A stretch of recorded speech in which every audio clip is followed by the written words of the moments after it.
So the subphylum Urochordata. So these organisms are marine. So the best example that can be considered under the subphylum Cephalochordata is Branchiostoma. Stingray is also called as trigon because they possess a poisonous sting.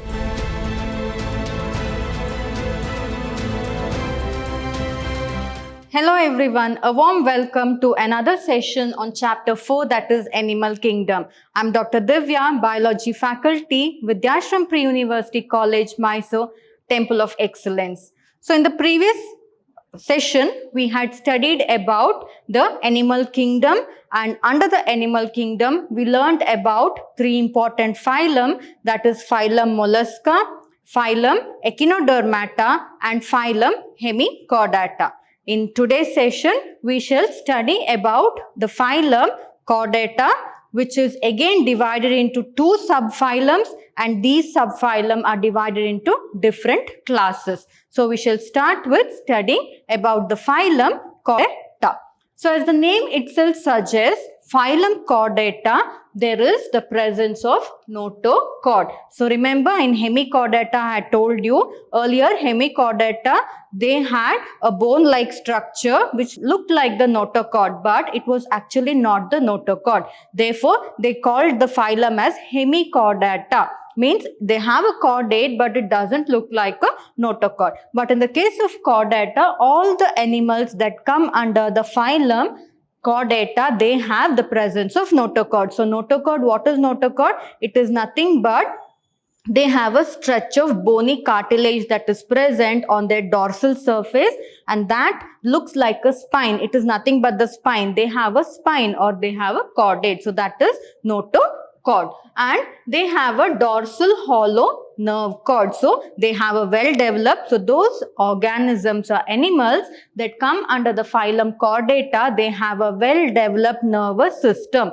which is hollow. You know that. Why is the nervous system hollow? Because to transport the blood to different parts of the body or to different parts of the organ. So they have a dorsal hollow nerve cord, and also they have in their pharynx or in the pharyngeal region, they have gill slits. So gill slits, they actually help in respiration purposes, and they also have gill slits. And apart from that, when we see the symmetry of the organism, they are bilaterally symmetrical. That is, they can be cut. Even we human beings are one of the best examples for chordates. So we are also bilaterally symmetrical. Likewise, all the other animals that come under the phylum Chordata, they are bilaterally symmetrical. That is bilateral. When you draw a lateral line or a plane in the center, they look like mirror images of each other. That is why they are bilaterally symmetrical, and they are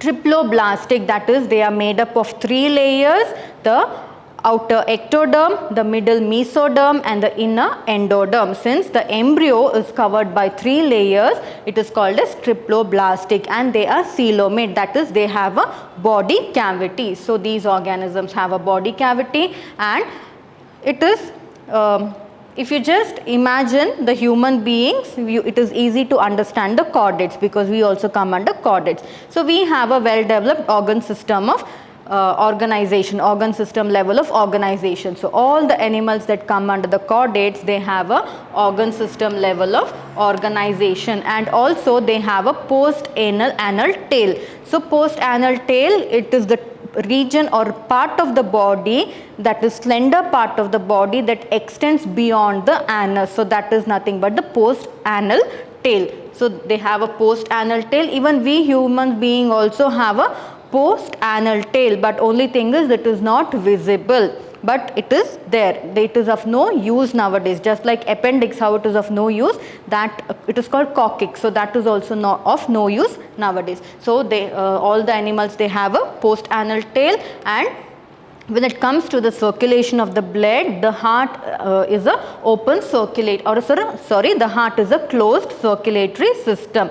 So Again here you can imagine the human heart. So heart, it is connected to various blood vessels, the auricles, the ventricles and all arteries, veins, all that thing, right? So these actually they carry the blood to the respective organs of the body. So that is why it is a closed circulatory system. It is not like all the organs will be bathing in the blood. No, it will not be bathing in the blood. The nerves or the vessels, blood vessels will carry the blood to the respective organs. So therefore they have a closed circulatory system. So this is one of the, these are few of the important characteristics of the chordate. So again under chordate it is divided. So phylum is chordata. So the phylum chordata is again divided into three subphylums. They are divided into Urochordata or Tunicata. So here these organisms, they are marine and they also have a notochord system. So Urochordata, or it is also called as Tunicata, and they are also divided into Cephalochordata. So here itself you can see a notochord, lengthy notochord. Can you see here? It is from the entire body, the notochord is being present. So this is also the chordates, notochord. And also one more, it is vertebrata. So vertebrata, we human beings, the tigers, the elephants, all the other birds, those which have a proper skeleton system, they are the vertebrates. So we have a tiger, then we have fishes, amphibians, fishes, eels, shark, then these aves, all these come under the vertebrata. So the phylum chordata is divided into three subphylums. It is Urochordata, or also called as Tunicata. It is also called as Cephalochordata, and one more, the third subphylum is the Vertebrata. So we shall study about these subphylums one by one. So the subphylum Urochordata. So these organisms are marine. That is, they usually live in the oceans and the seas, and their notochord is present only in the larval tail. So that is why they have been put in the chordate kingdom. So here one difference that is there is, so they have been put under the phylum Chordata, under the subphylum Urochordata. Why they made a separate subphylum is because in the larval stage. So what is the larval stage? It is an indirect development. So here reproduction is indirect. So it is understood. So whenever a larva is formed, only in the larval tail the notochord is present. That is why, since the larvae has the notochord, they have classified these organisms under a separate subphylum, under the phylum Chordata, in a separate subphylum called as the subphylum Urochordata. Why? Because the notochord is present only in the larval tail. That is why. So you can see here larvae. So this larvae has the notochord that is present only in the tail. So tail region. So this is the head region and the tail region, head, the body and then the tail. So you can see at the length only in the tail region the notochord is being present. So that is why they have in the larval stage. Later on, maybe in the adult, it will vanish. It will not be there. So that is why they have put it under separate subphylum Urochordata. So next, moving on to the examples under Urochordata, we have Ascidia. Ascidia, it is one of the beautiful organisms. So there is Ascidia and there is Salpa. So Salpa, so only in the larval stage the notochord is being present. And one more example I have taken here is Doliolum. So Doliolum, all these animals, Doliolum. So all these animals have notochord, but where? Only when they are in the larval stage, not in the adult stage. So that is why they have been placed under the separate subphylum Urochordata. So next, moving on to the subphylum Cephalochordata. So Cephalochordata, they are also marine, that is they live in seas and oceans, that is their habitat, and the notochord, it extends right from the head towards the tail region. Notochord extends from the head to the tail region and it is persistent throughout their life. It means that even in the adult also these notochords will be persistent, or it will remain. It is not like So the previous subphylum that I explained, Urochordata, wherein only in the larval stage it is present. Later on when they become adult, the notochord will become absent. It is not there. But in the case of subphylum Cephalochordata, they are present throughout the life cycle of the organism. That is, from the larval stage till the adult also, the notochord will be present. So you can see here, this is the notochord that is present in subphylum Cephalochordata. So this is a notochord that is present. So they have a bony structure which looks like a spine extending right from the head towards the tail. So therefore they have placed it under the subphylum Cephalochordata.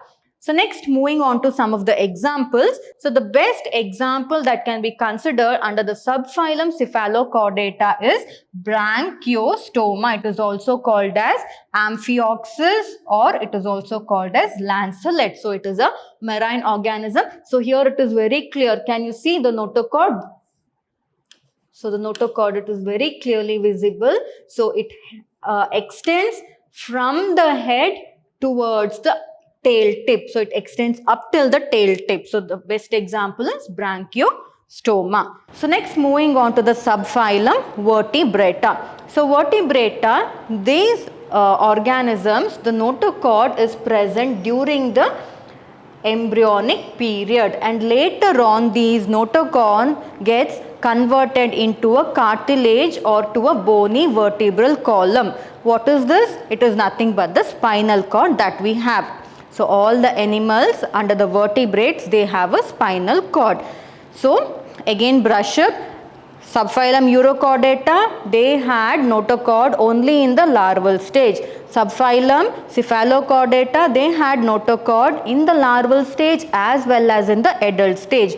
But when it comes to phylum Vertebrata, there is one alteration here. Some of the animals are placed separately under subphylum Vertebrata is because these animals, when they are in the larval stage, they have a notochord, and as they mature and become an adult, though these notochord, they will, when they, that is not the larval stage, when they are in the embryonic period or the embryonic stage, the notochord will be present, and once they get matured into the adult, the notochord will get replaced by a cartilaginous or bony vertebral column, which is nothing but the spinal cord that we have.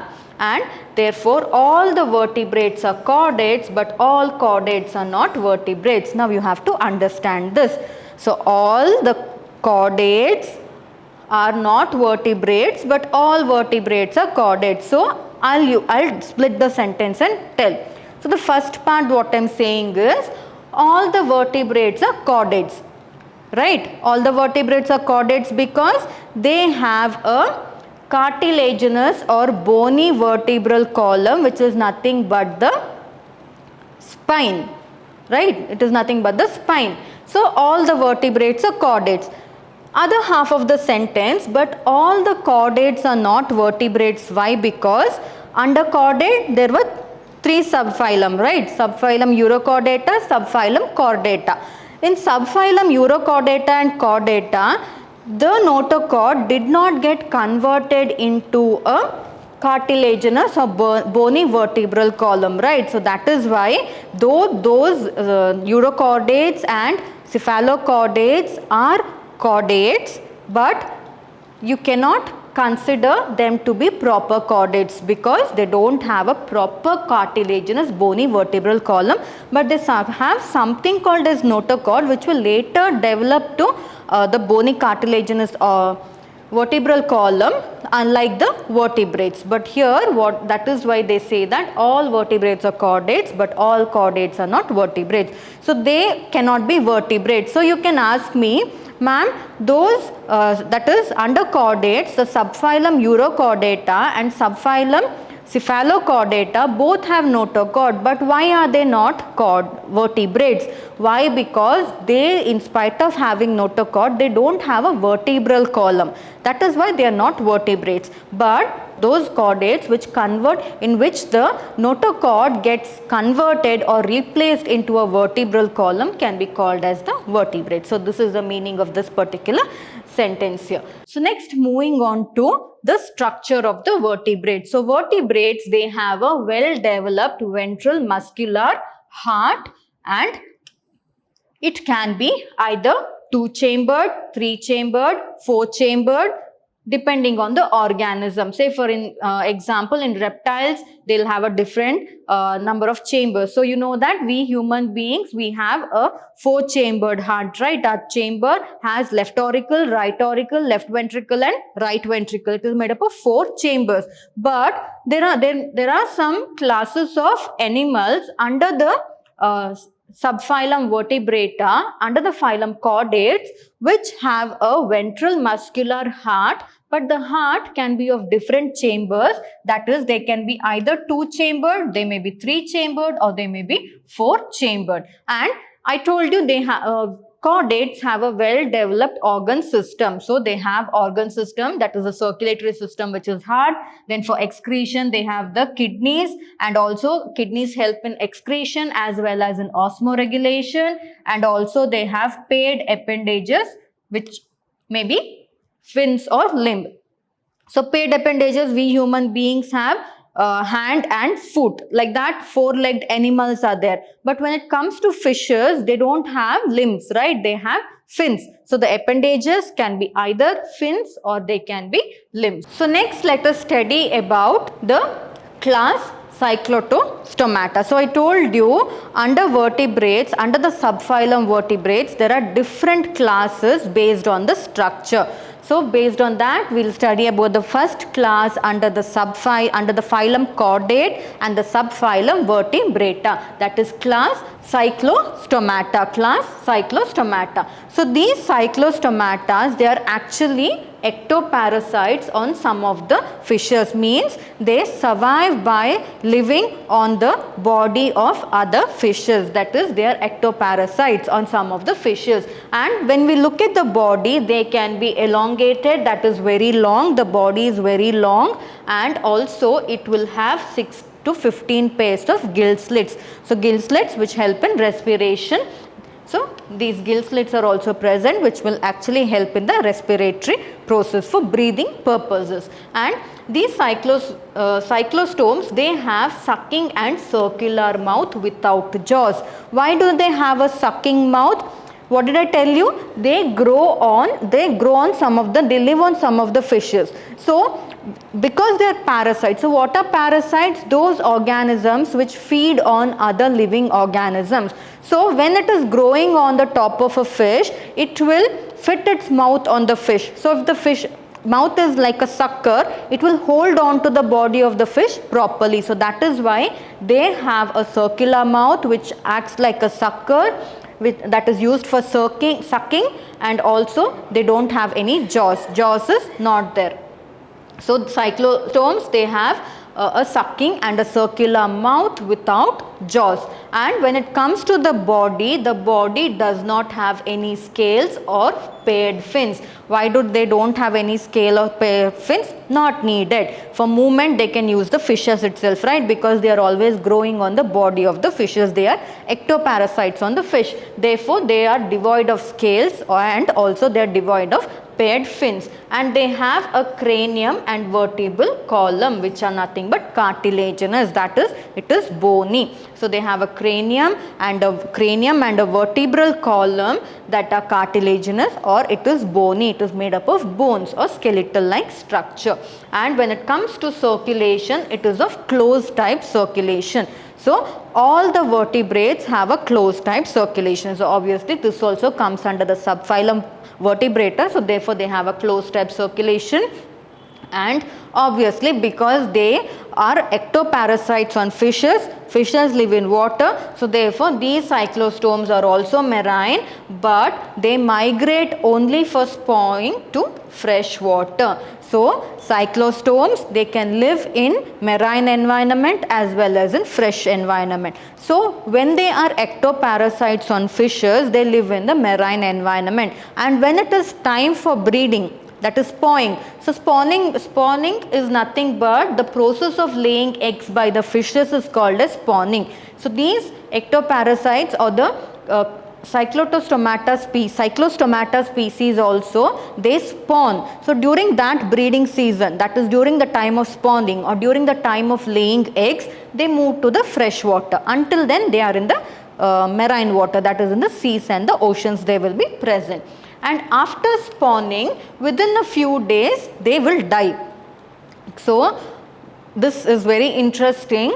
So what these the animals that belong to the class Cyclostomata, what they will do is they will be staying on the body of the fishes. So on the body of the fishes, say for example this is Cyclostomata, this is a fish. So they will, this is the sucker, that is the mouth of the fish. So they will go and suck or attach themselves, just like a suction cup, they will go and attach themselves onto the body of the fish. In the marine environment, they will go and be there and they will start feeding on the fishes. So because they are parasitic. So whenever the breeding season comes, or whenever the spawning time comes, or whenever the time comes to lay the eggs, they will detach themselves from the fishes and move to fresh water. Once they move to the fresh water, they will lay the eggs, and once they lay the eggs, they will die. So next what happens, it is the end. So their lifespan is very, very short, they will die. And next, the next generation is the eggs will hatch and the Cyclostomata will come out, and again the same thing, they will move back to the marine environment, they will again feed on the fish, and then again during the breeding time they will move back to the fresh water, the same cycle will continue. So after spawning, within a few days they die. So their larvae afterwards, it metamorphosizes. So metamorphosis means conversion of from larvae to a complete different organism. Means when you look at a larvae, I'll take the example of a butterfly. So when you look at a larvae and a butterfly, it is completely different. Larvae, it is like a worm, no color, nothing, but butterfly, they'll become the adult. Once the larvae become an adult, that is, they'll become very colorful. So it is a complete contrast of characters. So that is nothing but metamorphosis, changes in the structure, complete changes in the structure will occur. So metamorphosis, once metamorphosis occur, they will return to the ocean. So the larvae, once they metamorphosize into an adult, they will go back into the ocean. So this is the lifestyle of Cyclostomata. So this is the life cycle of Cyclostomata. So next, moving further, we'll study few of the examples. So there are some Cyclostomatas which are called as petromyzons, and they are also called as lamprey. So this is one beautiful example, and also there is one more which is called as myxin. So myxin, it is also called as the hagfish. So these are the two important examples for Cyclostomata species. So that is petromyzon and myxin. So next we'll move on to the next class, that is chondrichthyes. So class chondrichthyes under the phylum Chordate, and which is under the phylum Chordate, so under the subphylum Vertebrata. So these chondrichthyes, they are usually marine, that is, they live in the oceans and the seas, and they have a streamlined body. Streamlined body, just like the fishes, they have a streamlined body. So these streamlined body actually helps them to move. So this is streamlined body. So these streamlined body actually helps them to move easily through the water current. So that is why they have a streamlined body, and also they have cartilaginous endoskeleton, the skeleton that is present inside. Just imagine a fish. So it has a endoskeleton inside the body, the skeleton is present, and it is bony, it is cartilaginous, and the mouth is located ventrally. Ventral side means below. So that is why if we draw a fish now, we always draw the mouth below like this. It is located ventrally below the body. So the mouth is located ventrally, and the notochord is persistent throughout the life, right?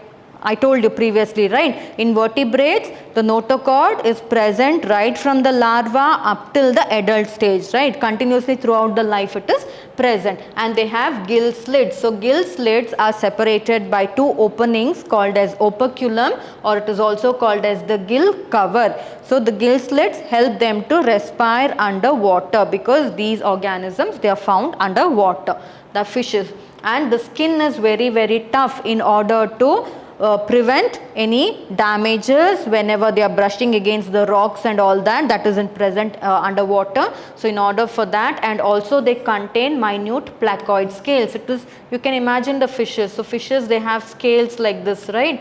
So they also contain scales. So these scales are present, and that is why the skin is very, very tough. And also they have teeth. The teeth are modified scales. The scales, they themselves get modified into teeth inside the mouth, and also the teeth are directed backwards. Like how we have teeth which is straight, but the fishes, the teeth is directed backwards. So it is directed backwards. So they have backwardly directed teeth, and their jaws are very, very powerful. And also these fishes are predators. They feed on other organisms, other living animals as well. So why predaceous? Because the best example I can give you is you have heard of piranhas, right? Piranhas, sharks, all these fishes are quite predators because they can even harm a human being. So that is why these animals are predaceous. Don't think that if I say these animals are predaceous, all the fishes are predators. No. There are, among fishes and in this class chondrichthyes also, there are certain species which are predators. Okay.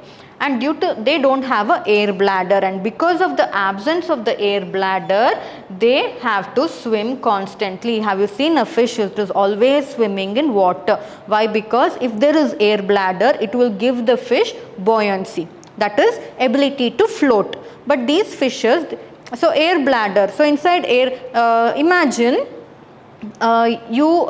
whenever you go to a pool, if you don't know to swim, what will you do? You'll put a tube right around yourself. You'll put a tube. So inside the tube, what is there? Air is there, and that air will help you to float, will give you buoyancy, the ability to float. Just like that in fishes also, fishes have to float, but these fishes, no, they don't have bladder filled with air. So if they had an air bladder, they would be able to float. But here what happens here is, because they don't have an air bladder, if they stop swimming, then they will drown. The same thing with us, no? If we don't have a tube, then if we stop swimming, we will drown. The same thing, it is also the same way here. So in order to prevent sinking or drowning, they always keep swimming. So that is why, due to the absence of air bladder, these animals that come under the chondrichthyes, that is especially the fishes, they have to swim constantly in order to avoid sinking or drowning. So this is about class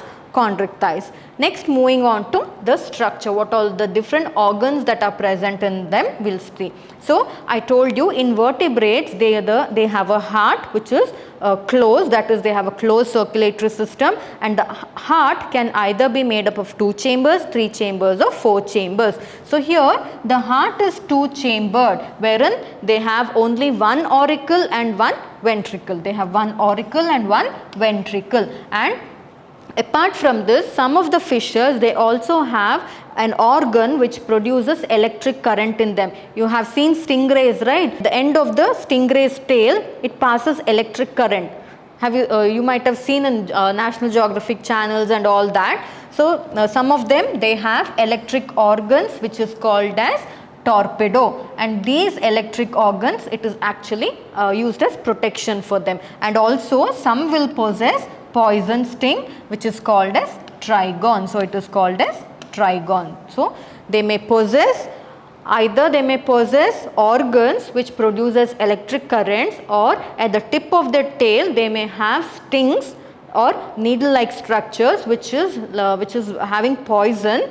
So that is called as the trigon. So they may have either torpedo or trigon. What is torpedo? Electric organs are called torpedo, and stinging organs which have poison are called as trigon. So they possess torpedo and trigon. And one more thing is, these organisms, they are cold blooded, that is they do not have the capacity to maintain or alter the body temperature. So if the external environment is cold, the body temperature will also be cold. If it is warm, the body temperature will also be warm. So they are cold blooded. It is also called as poikilothermous. They are poikilothermous animals, that is they lack the capacity, or they do not have the capacity or capability to control or to regulate their body temperature. And here the sexes are separate, that is the male and the female are separate organisms, and in males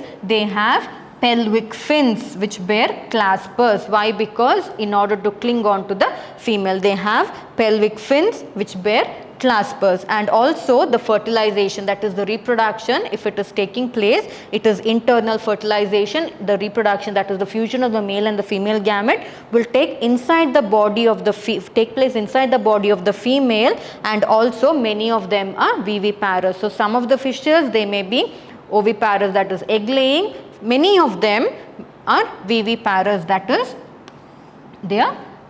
they give birth to young ones. So in these fishes, that is under the class Chondrichthyes, they have internal fertilization, that is the fusion of the male and the female gamete will take place inside the body, and once the fusion takes place, the embryo will develop, they will form a young fish, and then it delivers the baby. That is why it is viviparous, that is they give birth to the young ones. So oviparous are the egg laying animals, viviparous are the animals which give birth to the young ones. So they are viviparous. Moving on to some of the examples under the class Chondrichthyes. So the best example is dogfish. So I have given here, this is dogfish, and we have sawfish. So this is sawfish. Can you see the mouth portion of it is just like a saw? That is why it is called as sawfish. There are different species present, but here those I've mentioned a few, that is pistis, which is also called as sawfish. Then we have Carcharodon, which is called as the great white shark. So this is the great white shark.